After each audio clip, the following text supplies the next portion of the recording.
Today, I'm gonna show you how to transform this ugly lighting into this.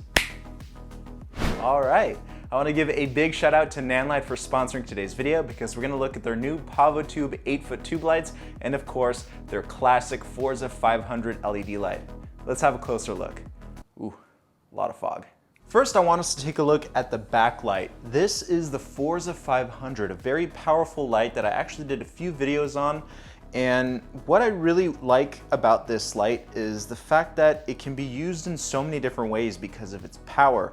Right now it's set to only about 20% dim, but what I did is I added a few gels. So if I remove the gels, you can see that this light is just a basic 5600 degree Kelvin light, right? But as I start adding some filters, you can see how the color changes. Now, not only did I add a purple gel filter, but I also added a layer of diffusion, and you can see the difference on the impact it has on how it spreads the color throughout the wall. Here's without the diffusion, here's with the diffusion.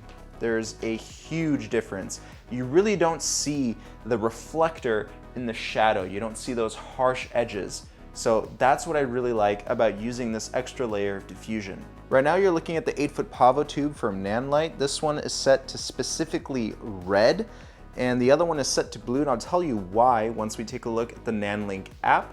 And yes, these lights are powered both by 2.4 gigahertz antennas and by Bluetooth, so that makes changing colors very easy. Now the way I have the light set up follows the 2-light or the 3-light rule: key light, edge light, accent, or backlighting. And it's really that simple. And with the Nanlights, you can wirelessly connect them to your phone, and you're gonna get a better understanding of the different combinations of colors that look pretty good once you look at the color spectrum within the Nanlink app. Now, this specific setup uses the complementing lighting look. So we have two different colors that are the main colors. We have blue and red. They complement each other, and you can easily see this by looking at the color spectrum right here within the app. What are complementing colors? Well, if you look at the color spectrum, you'll see that we have red, and opposite of red, we have the lighter shades of blue and cyan.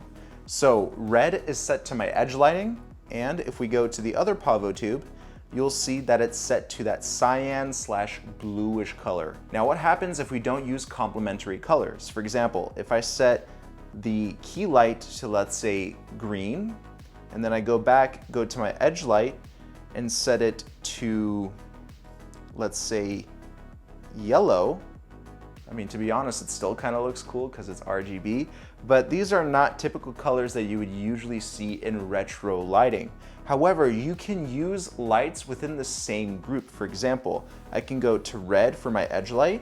I'm gonna go to the other Pavo Tube, and I'm gonna select a shade of pink. And that also kind of works. But red and pink are kind of blended together, and you don't really see that contrast between the two colors, which is why I like to use complementing colors. Use colors on the opposite sides of the spectrum, and you're gonna get very nice results. So let's try testing this again.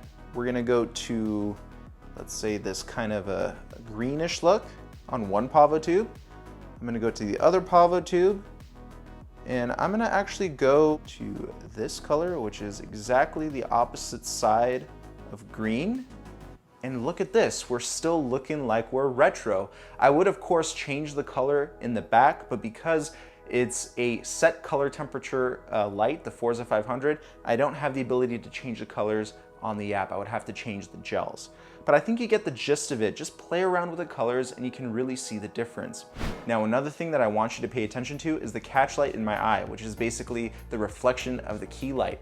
And you can see, because these are tube lights, it creates that beautiful reflection in the pupil of my eye, and that is just so futuristic and cool looking. And because retro is coming back, the 80s are coming back into 2022, I mean, this look is absolute killer, and you need to give it a shot. Now, for that extra touch, I used a fog machine, a generic fog machine, and it's low-hanging fog juice, so that way it slowly creeps up, softens up the light, and makes everything look that much better. All right, to be honest, there's never enough fog. You can never use too much fog. It just adds that beautiful effect to the lighting. It softens everything up. You get those beautiful light rays.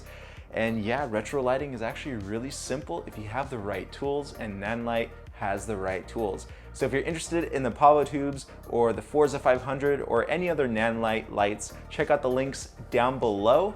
and I can't wait to see what you create. I'll see you in another video. Peace.